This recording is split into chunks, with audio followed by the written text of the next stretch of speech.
से दूर एक छोटे से गांव में विकास नाम का एक युवक रहता था। वह अपने जीवन से असंतुष्ट था और कुछ बड़ा करने का सपना देखता था। एक दिन उसे एक पुराना नक्शा मिला जिसे उसके दादा ने एक पुराने बक्से में छुपा रखा था। नक्शे पर एक खजाने का जिक्र था जो गांव के पास के जंगल में छुपा हुआ था। विकास ने ठान लिया कि वह इस खजाने को खोजकर अपने सपन। सुबह सुबह विकास जंगल की ओर निकल पड़ा। उसके साथ सिर्फ एक बैग, नक्शा और कुछ जरूरी सामान था। जंगल घना और रहस्यमय था। हर कोने पर अनजान खतरे थे। चलते चलते उसे एक पुराना और टूटा फूटा पुल मिला जो एक गहरे खाई के ऊपर बना हुआ था। विकास ने हिम्मत दिखाई और धीरे धीरे पुल पार करने लगा। अचानक पुल की एक लकड़ी तख्ती टूट गई और विकास बाल बाल बच गया। पुल पार करने के बाद विकास ने नक्शे का अनुसरण किया और एक गुफा के पास पहुंचा। गुफा का प्रवेश द्वार छोटा था और उसके अंदर घना अंधेरा था। विकास ने अपने टॉर्च की रोशनी में गुफा में प्रवेश किया। गुफा के अंदर अजीब अजीब आवाजें गूंज रही थीं।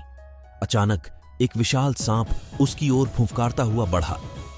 विकास ने तेजी से पीछे हटते हुए एक पत्थर उठाया और गुफा के अंदर और आगे बढ़ते हुए विकास ने दीवारों पर कुछ रहस्यमय निशान देखे। निशान नक्शे पर बने संकेतों से मेल खा रहे थे। उसने उन निशानों का अनुसरण करते हुए गुफा के गहरे हिस्से में प्रवेश किया। अचानक उसे एक बड़े पत्थर की दीवार दिखाई दी जिस पर एक पहेली लिखी हुई थी। पहेली का हल निकाले बिना आगे बढ़ना असंभव था। विकास ने ध्यान से पहेली पढ़ी और सोचना शुरू किया। कुछ समय बाद उसे उत्तर समझ में आ गया। उसने दीवार पर एक खास जगह को दबाया और दीवार धीरे धीरे खिसकने लगी। उसके पीछे एक छोटा सा कमरा था जिसमें एक पुराना लेकिन चमकता हुआ बक्सा रखा था। विकास ने बक्सा खोला और उसकी आंखें चमक उठीं। बक्से में सोने और बहुमूल्य रत्नों से भरे सिक्के थे। उसने खजाना अपने बैग में भरा और गुफा से बाहर निकला।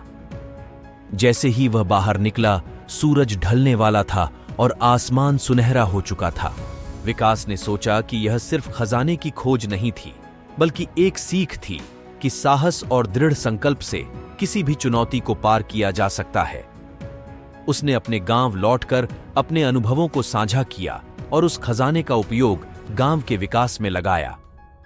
विकास की कहानी गांव में प्रेरणा का स्रोत बन गई और उसने अपने सपनों को साकार किया। ऐसी वीडियो देखने के लिए हमारे चैनल को सब्सक्राइब करें।